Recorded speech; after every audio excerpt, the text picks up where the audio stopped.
Salut tout le monde, aujourd'hui on se retrouve dans une nouvelle vidéo et comme vous l'avez vu dans le titre, on va parler du lièvre dans la lune. Donc je ne connaissais rien de cette légende avant qu'on m'en parle en cours et je me suis dit mais mes cours ils sont bien et ils vont avec le thème de ma chaîne, alors si j'allie mes cours et ma chaîne YouTube, pouf, ça donne une vidéo. Et du coup ça me permet de réviser, ce qui n'est pas plus mal.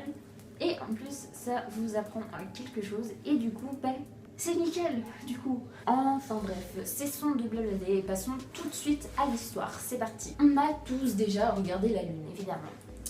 Et si on regarde bien, d'après une légende asiatique, on pourrait voir un lièvre se trouvant dans l'ombre de la lune. La légende raconte qu'un lièvre, un singe et un renard étaient de très bons amis. Puis un jour, le dieu du ciel descendit sur la terre et rendit visite à nos amis. Mais le dieu du ciel avait pris l'apparence d'un vieil homme affamé. Et donc, il demanda de la nourriture à nos trois amis. Bonjour mes chers amis, j'ai faim. Auriez-vous quelque chose pour moi? Le singe lui donna des noix. Tenez, voici des noix pour combler votre faim.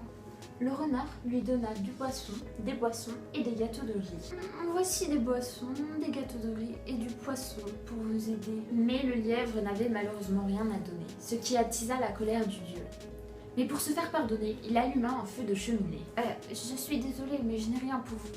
Mais pour me faire pardonner, je me sacrifie. Puis il se jeta dans le feu. Le dieu du ciel, très honoré de cette offrande, ramassa ses cendres et les envoya dans la lune pour le remercier. Bon, c'est une légende plutôt courte, j'avoue. Mais bon, elle est jolie quand même. Enfin, jolie. Elle est un peu glauque.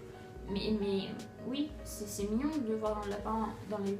Enfin, quand tu connais la légende, du coup, c'est un petit peu moins sympa, mais enfin bref. Et j'espère que la vidéo vous aura plu. Bref, vous pouvez me suivre sur les réseaux sociaux et vous abonner aussi à la chaîne en mettant la cloche. Et moi je vous dis à la prochaine, j'espère que ce sera bientôt. On verra bien. Bref, salut!